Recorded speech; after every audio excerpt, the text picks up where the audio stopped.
요미우리가 보도했습니다. 지난해 방일 외국인 수 처음 4천만 명 돌파. 근데 이 4천만 중에서 945만 명의 한국인이 일본에 왔다. 4년 연속 최다. 일본에 오는 외국인 관광객 넘버원은 누구? 중국이 아니다. 한국이다. 구독과 좋아요, 알람 설정 감사합니다. 외국인 관광객 4천만 시대에 돌입한 일본 사회라는 내용인데 예. 최근에 일본에서 통계가 나왔습니다. 2015년 일본을 방문한 외국인 숫자가 4천만을 넘었다. 사상 최대다. 밖에 나가면은 한국말, 중국말, 영어 정말로 많이 들립니다. 그러네요. 우리도 홋카이도에 거주하고 있는데 여러 가지 돌아다녀요. 일본에서. 근데 예전에는 여기에는 잘 안 계셨는데라든지 그런 것도 많이 보이니까 많이 바뀐 걸 우리도 체감합니다. 그렇죠. 그러니까 과거라면 뭐 일본 대도시에만 외국인 관광객이 몰렸는데 지금 뭐 일본 전국 방방곡곡에 다 외국인이 간다. 그러니까 이 4천만이라는 숫자가 나온다라고 말을 하는 거거든요. 근데 제가 오늘은 이 외국인 4천만 관광객 중에 대한민국 사람들은 얼마나 왔고 그리고 왜 일본은 이런 식으로 관광업에 이렇게 매진을 할까? 왜 이렇게 외국인을 불러오고 싶어 할까? 플러스 왜 일본이 이게 가능할까? 라는 내용에 대해서 전반적으로 알려드리고 준비를 했습니다. 예. 그러니까 먼저 이걸 보면서 이야기를 해보도록 합시다. 지난해 방일 외국인 수 처음 4천만 명 돌파. 약 4,270만 명. 4,270만 명. 이게 일본의 방일 관광객 숫자거든요. 우상향이죠. 코로나 이후로는. 코로나 이전보다 훨씬 넘었네요. 그렇죠, 그렇죠. 근데 이 4천만 중에서 방일 외국인 945만 명의 한국인이 일본에 왔다. 4년 연속 최다. 일본에 오는 외국인 관광객 넘버원은 누구? 중국이 아니다. 한국이다. 이 4년 연속이 대단한 거예요. 예, 코로나 이후로 계속 우리나라가 이제 1등을 하고 있다는 거죠. 감사합니다. 예. 한국 사람들이 이제 뭐 이 정도로 왔다 이러면 이제 대한민국에서 뉴스 뜨죠. KBS 뉴스죠. 한국인 946만 명 일본 방문, 방일 외국인 중 최다다. 예, 동일한 뉴스죠. 아까 일본 기사는 945인데 왜 여기는 946이에요? 라고 했을 때 이게 945만 9,600명이기 때문에 우리나라는 반올림을 한 거고 일본은 뒤에 걸 빼버린 거예요. 그 차이입니다. 예, 그러니까 둘 다 똑같은 말이에요. 그리고 의뢰 이런 게 뜨면 뭐예요? 비교하는 거 뜨죠. 자, 일본은 관광객 숫자가 4,268만 명, 한국은 1,888만 명. 일본에 간 한국인은 946만 명인데 한국에 온 일본인은 365만 명이다. 적다. 라고 하면서 이제 의뢰 이제 비교하는 이제 이런 기사 쓰는 이것뿐만도 아니죠. 예, 관광 수지 적자 어쩌나 한국인 3명이 일본 갈 때 일본인 1명만 한국 온다. 이게 단순하게 아까 946대 300만 명 이제 비교를 한 거거든요. 여행신문입니다. 역대급으로 많이 나갔고 또 들어왔다. 대한민국은 작년에 3천만 명이 출국을 했어요. 그 중에서 뭡니까? 이제 946만 명이잖아요. 30%가 좀 넘네요. 일본 가는 비율이 출국자 중에서. 자, 그런데 일본은 얼마나 출국했냐면은 2015년에 1,473만 명 밖에 출국을 안 했어요. 예. 일본이 인구는 한국보다 2배가 넘는데 출국자 수는 한국의 2분의 1이 안 돼요. 즉 뭐 일본은 해외 관광을 안 나가잖아요. 일본 사람들은. 이 1473만 명이 나갔는데 그래도 그 중에서 뭐예요? 365만 명 한국 갔다. 그렇죠. 일본 사람들이 제일 많이 가는 해외여행지 어디? 대한민국이에요. 예. 일본 사람들의 여권 보유율이 17%예요. 일본인의 해외여행이 떨어져 심각하다라고 일본 산케이도 작년에 보도를 했거든요. 그런 와중에 365만 명이나 대한민국에 온 거면 이게 어마무시한 거거든요. 예, 그러다 보니까 이런 통계 같은 거는 그 나라의 실정에 맞게. 우리나라는 해외여행을 많이 간 나라인데 그중에서 가깝고도 일본에 많이 가니까 일본도 많이 가는 거고 리피터도 많으니까. 일본은 해외여행을 많이 안 가는 나라인데도 불구하고 대한민국이 이 정도로 많이 간다라고 보는 게 정확한 지표라고 보면 될 것 같습니다. 그런 일본 이번에 관광객 숫자뿐만 아니라 다른 것도 역대급을 찍었죠. 2015년 방일 외국인 여행객의 소비액이 9.5조입니다. 우리나라도 거의 한 90조가 넘는 금액을 뭡니까? 일본에 온 외국인들이 돈을 쓰고 갔다라고 하는 거거든요. 이거는 금액적으로는 코로나 이전 2019년보다 진짜 많이 올라가네요. 그렇죠. 원화, 달러, 유로에 대비해서 엔화가 저렴한 것 같네? 그러면 써 하다 보니까 이게 엔화 기준으로 산정을 하다 보니까 금액이 이렇게 역대급으로 이제 이렇게 찍히는 겁니다. 예. 이건 작년에 일본 소비 금액이 8조 엔을 돌파했을 때 나온 건데, 나오죠. 자동차 수출액의 이응 규모다. 무슨 말이냐면은, 일본의 수출에 연간 170조 원 가량이 자동차예요. 1등이. 그 다음에 2등이 반도체 등의 전자부품, 반도체 설비, 그 다음에 철강, 이런 게 우리한테 또 뭡니까? 한 60조, 40조 이렇게 나오는 거거든요. 그러니까, 일본이 반도체 장비, 그 다음에 철강 내는 거 합쳐도 관광 수익보다 안 돼요, 이제. 와, 시대가 바뀌었네. 아마 옛날 박간의 영상 때는 이런 숫자가 아니었으니까. 그렇죠. 좀 얘기가 달랐죠. 그러니까 일본에서 어떻게 돼요? 이제 관광업 자체가 자기들이 안 나가더라도 해외에서 와서 알아서 외화를 엔화로 바꿔주는 거잖아. 그런 식으로 오다 보니까 이게 중요시되는 산업이다. 라고 이제 이게 뉴스에 뜨는 겁니다. 그럼 일본은 이제 지금 4,200만까지 왔으니까 앞으로 어디까지 가고 싶어? 라고 했을 때 일본이 과거에 수립한 관광 입국 추진 기본법 이런 것을 따라가지고 옛날에 그 고이즈미 총리 때부터 일본이 이걸 하고 있습니다. 그러니까 한 20년이 넘었네요. 이걸 하면서 일본의 목표는 이거죠. 방일객 목표가 6천만 명. 그리고 옆에 15조 엔이 뭐예요? 아까 그 소비 금액입니다. 이거를 예전부터 목표에서 밀고 오고 있는 거예요, 일본이. 그러니까 일본의 정권이 바뀌더라도 정책의 지속성이 끊기지 않는 게 일본의 장점이자 단점입니다. 계속 자민당이 하고 있으니까. 그렇죠. 자민당이 하고 있으니까 총리가 누가 바뀌더라도, 그리고 자민당에서 민주당 정권 넘어가더라도 이 관광 입국 기본법은 그대로 갑니다. 그러면서 관광 입국 추진 협의회라는 거를 자주 개최를 합니다. 그러니까 어르신들, 유명한 사람들 모여서 회의를 하잖아요. 왜 이런 회의를 해가지고 일본은 6천만 명이라는 숫자와 이 15년 금액에 왜 이렇게 회의까지 해가고 오랜 계획을 해가고 할까? 근본적인 이유죠. 일본의 고령화입니다. 고령화, 거기다 저출산. 문제점이 여러분 어떤 게 있겠어요? 이거죠. 인구 감소입니다. 그럼 인구 감소인데 이게 관광이랑 무슨 상관이야?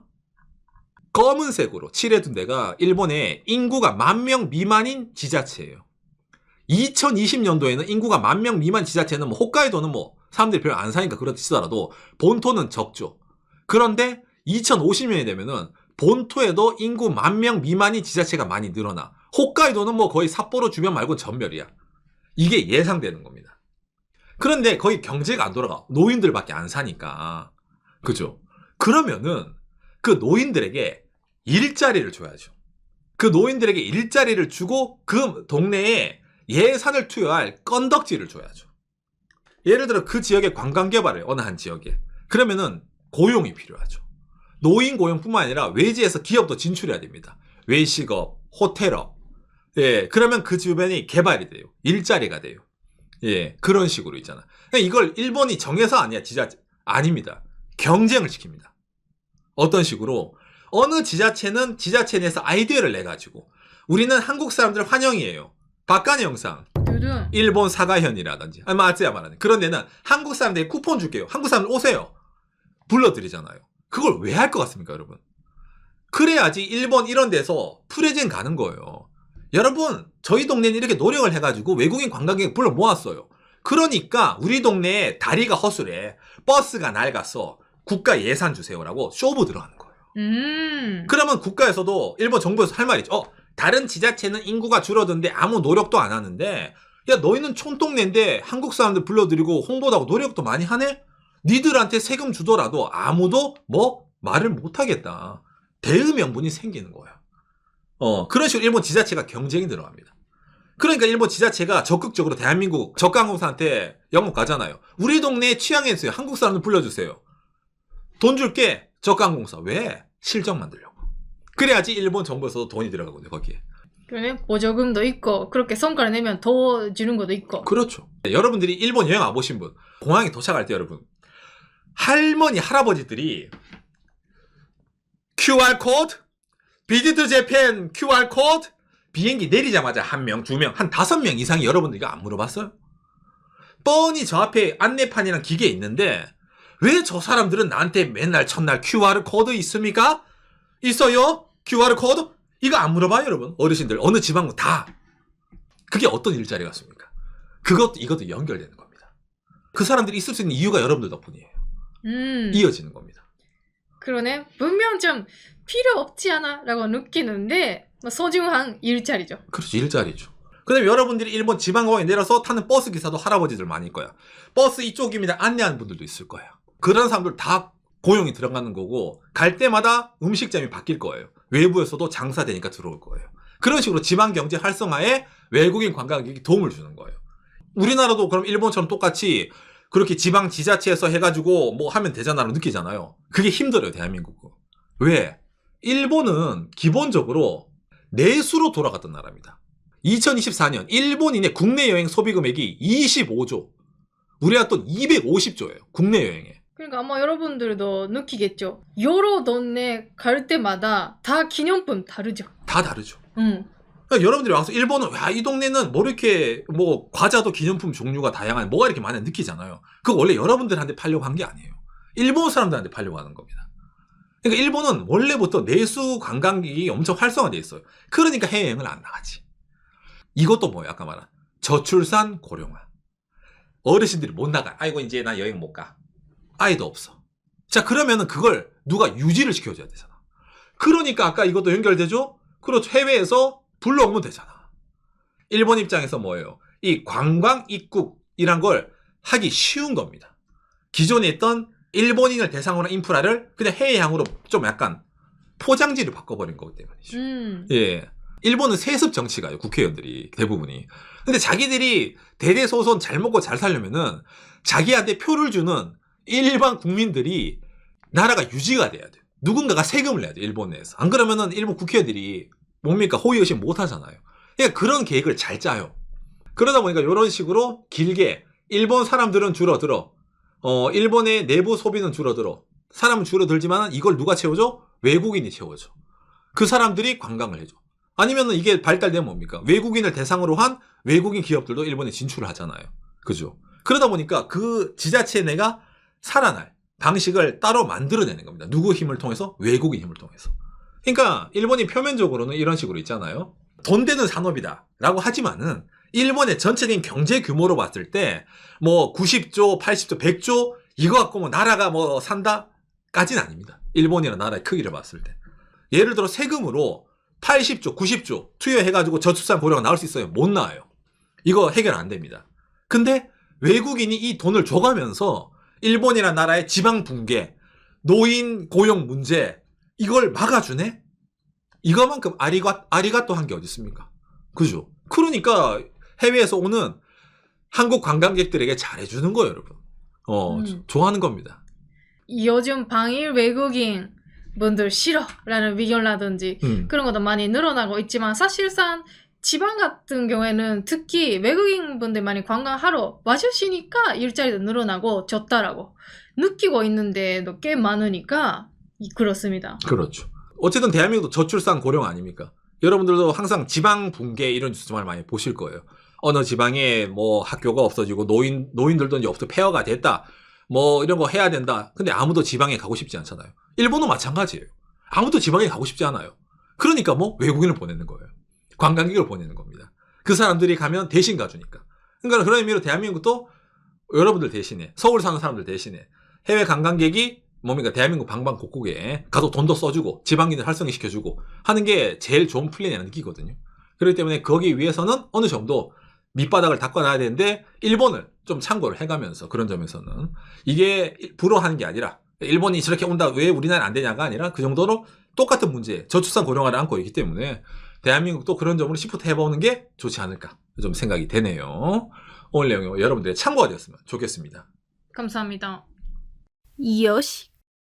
저도 항상 느낍니다. 이게 난 비효율적이에요. 안 그래요?